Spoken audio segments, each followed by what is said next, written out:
Well, hello and welcome to Wise Children's Podcast with me, Emma Rice, and Simon Baker. Hello. So it's Sunday the 13th of January and we are in Simon's office and we thought it would be a good moment to talk to you all about how the new year's going. As you can hear, we've both got colds. We have definitely got colds. Sorry, I'm just confused because I think it's Saturday today. That's why I stopped. I thought, is it Sunday? And then I thought you were trying to be really clever, like pretending it was Sunday. And then I thought, I don't know what the benefit of that is. It's Saturday. You're not back at work tomorrow. Oh. You were going to be like one of those kids that turn up at school on the wrong day. But I'm actually a little bit happy because I've got more time. You got more time than you thought? Than I thought. Yeah, look at that. What a cracking start to our podcast. Anyway, right. It's Saturday the 13th of January. No, 12th, surely. No, it's the 13th. Oh, man. Okay. Oh, and I was also happy that it might not be unlucky. But anyway. Oh, my God. What a terrible start to our podcast. Right. It's Saturday. We're in Simon's office. We've both got colds, but we're powering through. And it's been quite the start to the year, hasn't it? It has been, yeah, it's not been uneventful so far. So we've just finished week 2 of rehearsals for Bluebeard. And bear with me, because I'm obviously not very good at dates at the moment, but the first week of January, I think New Year's Day was Monday. Yeah. And then we decided to not start rehearsals till the Wednesday the 3rd, partly to be kind to people and give people a nice Christmas break, partly because we were feeling confident and happy, and partly because we needed to get TLC, the Lucky Chance, ready for rehearsals. So some of us were going to go and do a big clear up and sort out on the 2nd. And then I'm also laughing because I think we ended the end of our year roundup with me saying I felt absolutely great about this year and that the unlucky times were over and and everything was going to go right from now on. And then, of course, on New Year's Eve, we got the phone call that you dread for all the reasons from my new brilliant leading lady, Isabel Adamako-Young, telling us that she'd been in an accident and was injured. And at that point was actually stuck out of the UK. And now when I heard about her injuries, I mean, first of all, thank the gods and the heavens and everything that she and her family are all well. So thank goodness. But I knew that you can't start a rehearsal process injured. And it took a few days for that to be confirmed. But poor Isabel, brilliant Isabel, exciting Isabel, had to pull out of the project. So we started week 1 with only 3 days work, with no leading lady, and trying to cast, and of course loads of agents were on holiday. So we were sort of trying to start a production, but without the right people in the room, and trying desperately to get calls answered. So we've done it, is the big answer to the question. You know, we found a fantastic new Lucky, which is the character's name, appropriately, Robin Sinclair, who came down on Monday to interview and meet the company, and we offered the job and joined us on Tuesday afternoon. So we've just finished our first week with her, but obviously we had to catch up on all the work that we'd done in the first few days. So it all feels quite chaotic, is what I would say. It feels a little bit chaotic. I can't remember who was in which session and who knows what. But, this is a really powerful show. And it's palpable in the room. So the chaos will just be got through. And there was nothing anybody could have done about it. The spirit is amazing with the company. The work is really good. It's just really complicated and we're trying to remember it and remember who knows what. But I am feeling, I just said to you before we started recording, that one of my superpowers as a director, we can discuss all the others at some point, but one of them is I'm really good at timing a process. I know how to hit the markers and how to get a show ready, and I know that I'm late. I feel that we lost week 1. We've been catching up in week 2, and now I've got 2 weeks to get a new, ambitious, challenging show open and ready, and I know I'm late. Oh, good. Great. Yeah, what you can do with that, Si? I don't know, I think you'll put it together, won't you? Oh, definitely. We'll definitely do it, but as I say, I don't. I have a little bit more.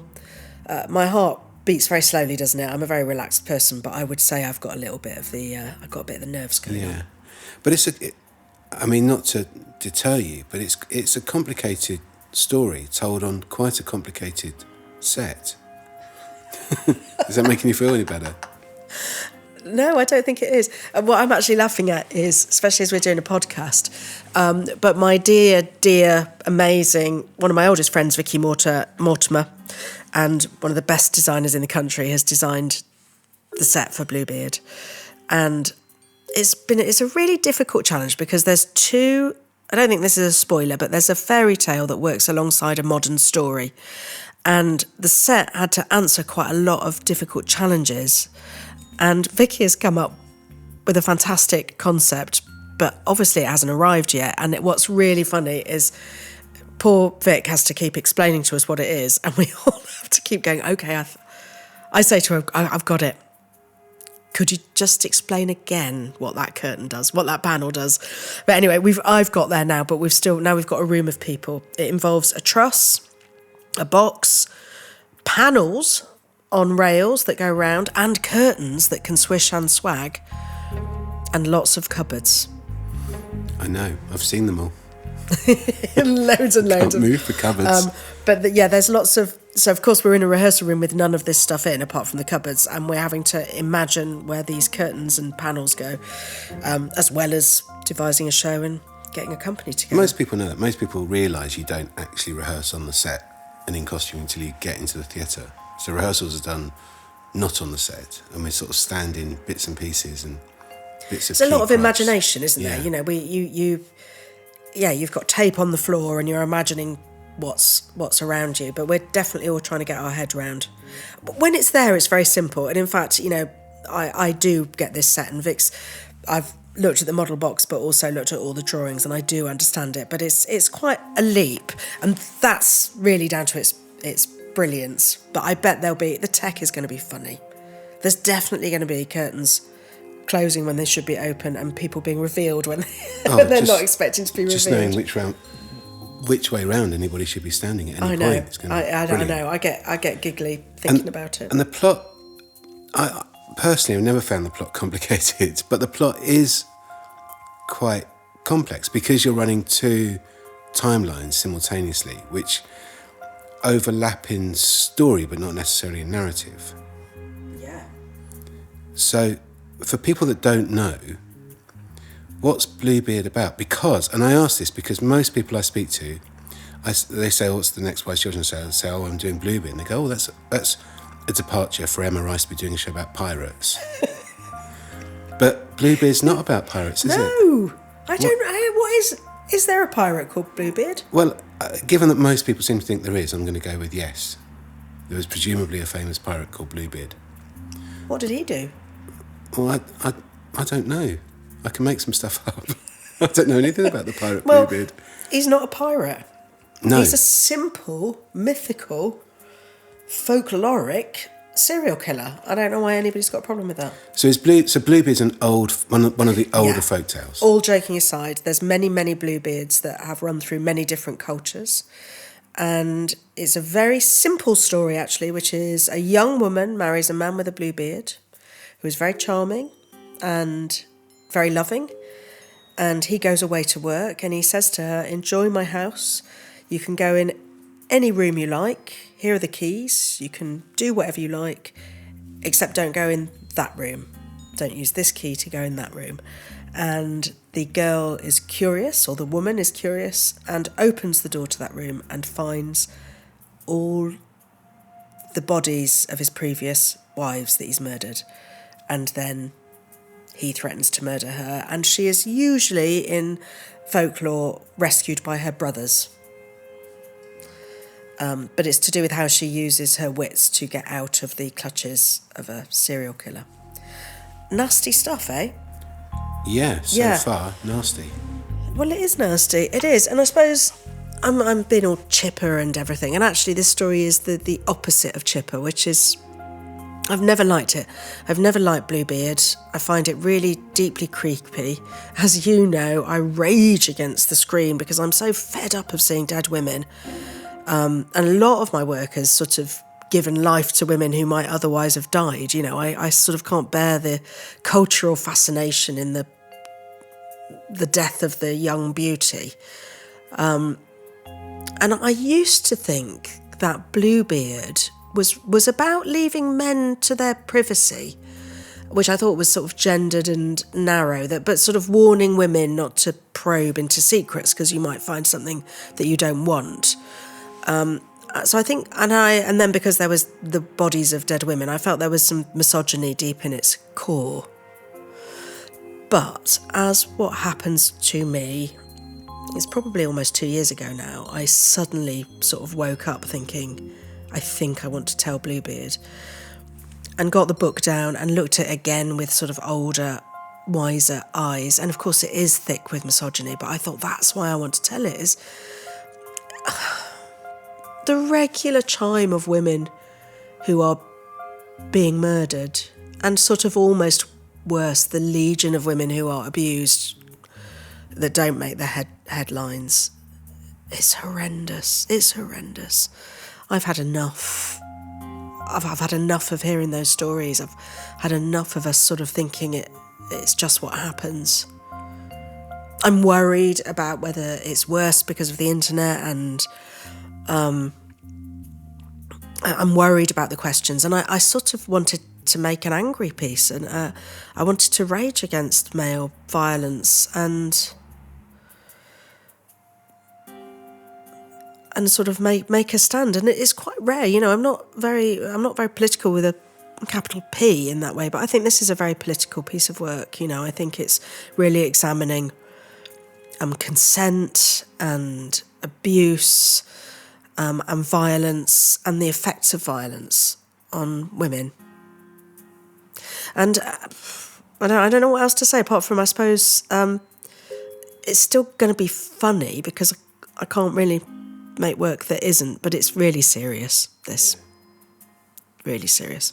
Your work at Knee High, there was a lot of folk tales that you drew from at that point. So whether it's Wild Bride or Red Shoes or Tristan and Isolde. And then Wise Children, started with Wise Children, then we did Romantics and Mallory and Wuthering Heights and Baghdad Cafe. But this is kind of going back to that folklore. What do you think that shift was? I think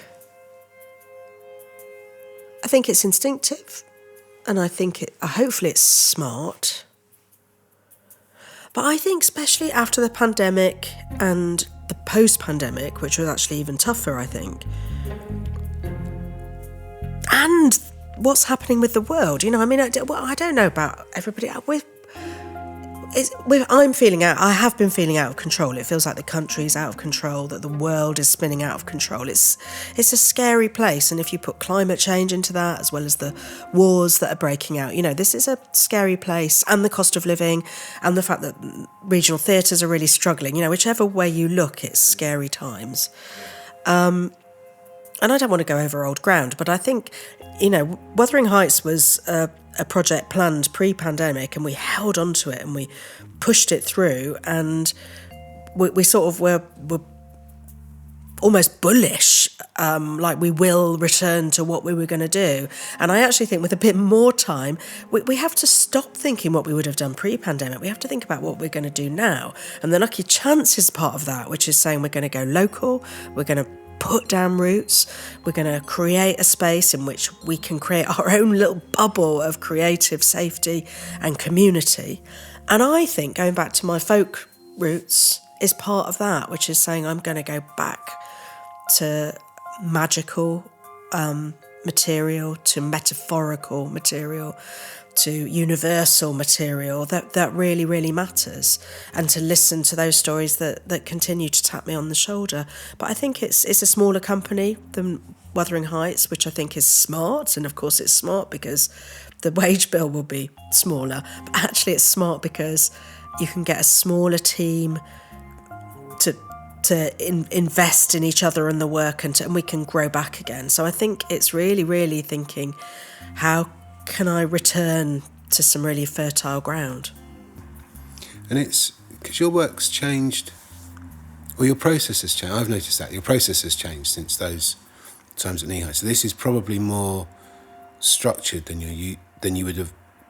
So those early folk tales, you wouldn't have gone in with a full script, and you didn't go into this with an absolute full script. You went into it with quite a large chunk of the script done. Whereas those early shows, there would be fragments of writing, or pieces of writing, or a poem, and then during that process you'd knit them together.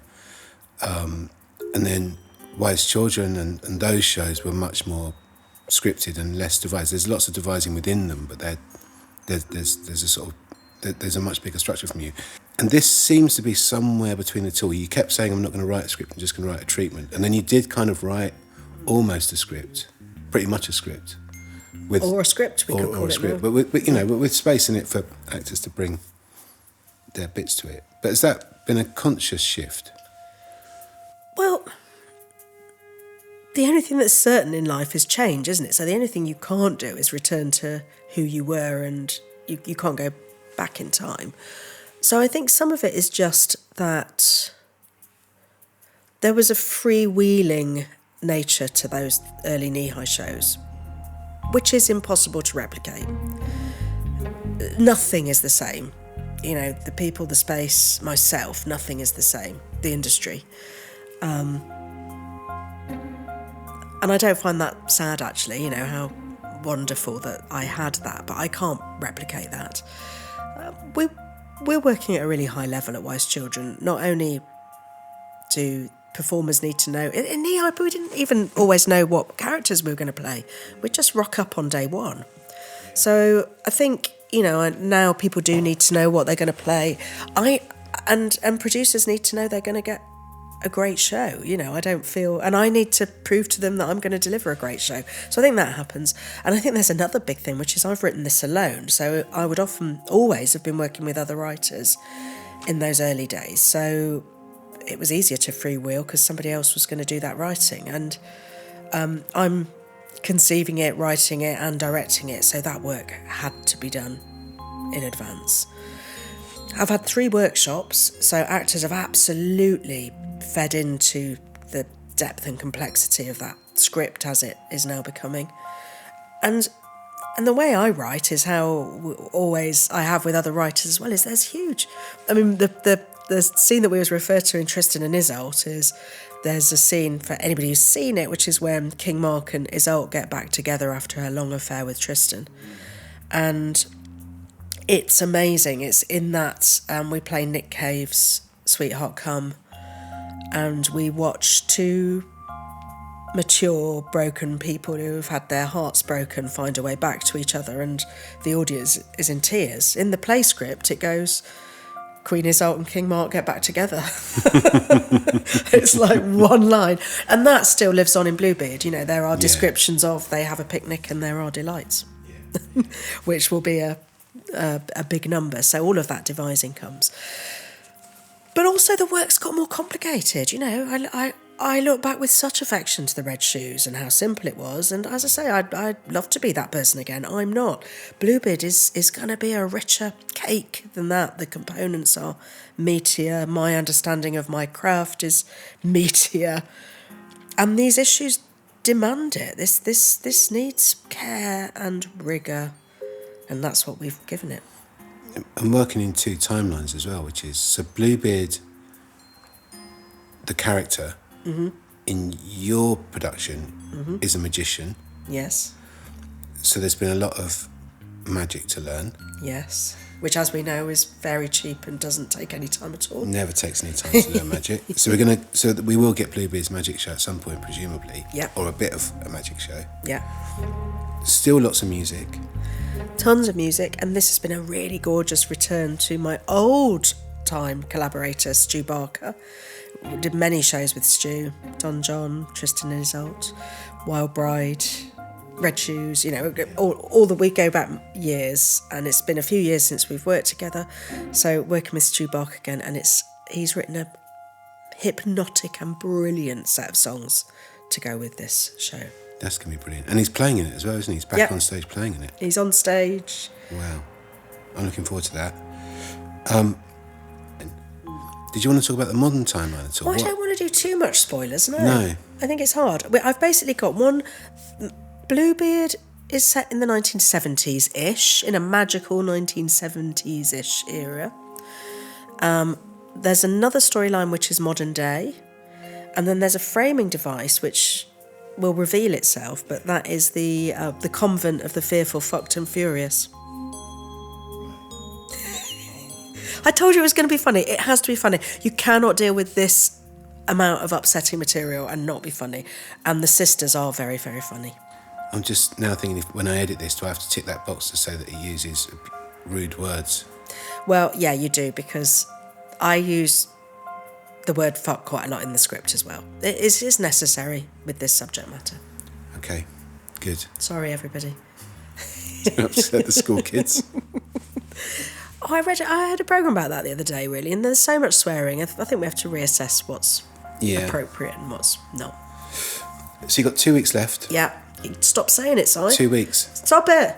No, I'm looking forward to it because I'm in rehearsals next week, I think. And we'll try and put some, I don't know, start piecing it together before we get into the theatre. In fact, because I'm using a lot of actor musicians, 2 timelines, lots of curtains, lots of panels. Imagine how complicated this is. But what happens is I've got one set of actors, let's say in the fairy tale bit, so the modern actors are in the band, and then we whiz a curtain across and I go into the modern day, but I have to get the actors behind their instruments to go into the band. So there are these, and I keep going, amazing sound effect. So you're going to have to be doing amazing sound effect to basically cover scampering actor musicians getting to their instruments. I wonder what that's going to be. Amazing is what it's going to be. Well, I should look forward to that next week.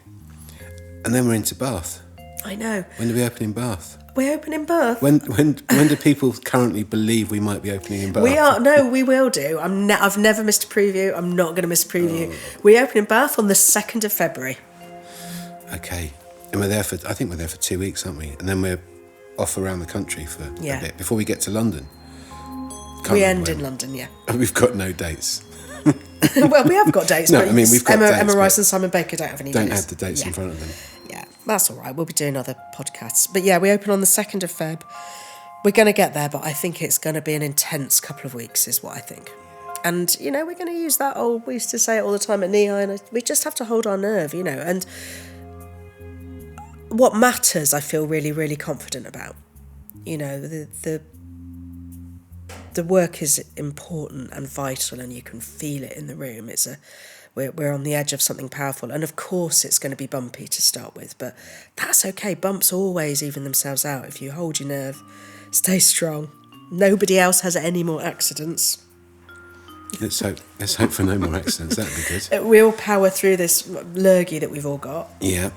But that's part of the course now, isn't it? Just powering through. We'll try and record some bits of music next week, maybe. I don't know. It doesn't feel like you're going to have much time.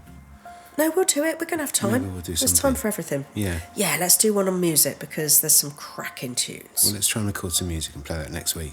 All right. Very good. I'm going to go and use the day that I've just discovered I've got, my extra day. Got a whole day. Thanks, Si. Thanks, Em.